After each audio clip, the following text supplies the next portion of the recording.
কাৰ্যসূচী আছিল আজি? আজি আমাৰ ভাৰতৰ প্ৰধানমন্ত্ৰী নৰেন্দ্ৰ মোদীৰ যি কাৰ্যকাল, সেই কাৰ্যকাল আজি 12 বছৰ উকলি গ'ল। আৰু আমি গম পাইছোঁ যে এসময়ত ভাৰতৰ প্ৰধানমন্ত্ৰী জৱাহৰলাল নেহৰুৱে তেখেতেও 12 বছৰ কাল অতিক্ৰম কৰিছিল।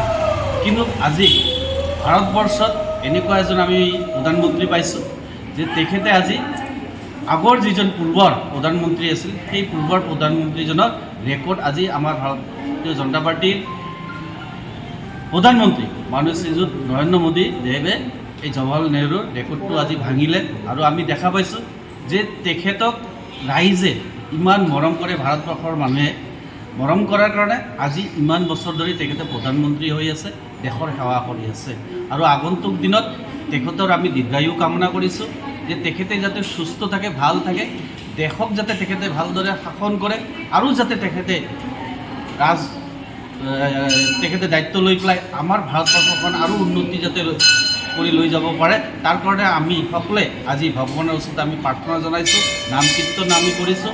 অকল ধুবুৰী নগৰতে নহয়, আমাৰ ধুবুৰী জিলাত প্ৰত্যেকখন মণ্ডলতে আজি আমাৰ ভাৰতৰ প্ৰধানমন্ত্ৰী নৰেন্দ্ৰ মোদীজীৰ এই কাৰ্যকালৰ কাৰণে আমি ভগৱানৰ ওচৰত প্ৰাৰ্থনা কৰি তেখেতৰ দীৰ্ঘায়ু আমি কামনা কৰিছোঁ। আৰু আগন্তুক দিনত তেখেতৰ কাৰ্যকাল যাতে সুশাসন যাতে তেখেতে কৰিব পাৰে, ৰাইজক যাতে সেৱা কৰিব পাৰে, ৰাষ্ট্ৰত যাতে সেৱা কৰিব পাৰে আৰু বিশ্ব দৰবাৰত যাতে এটা সুনাম যাতে তেখেতে কঢ়িয়াই আনিব পাৰে, তাৰে কামনা আমি ভগৱানৰ ওচৰত কৰিছোঁ।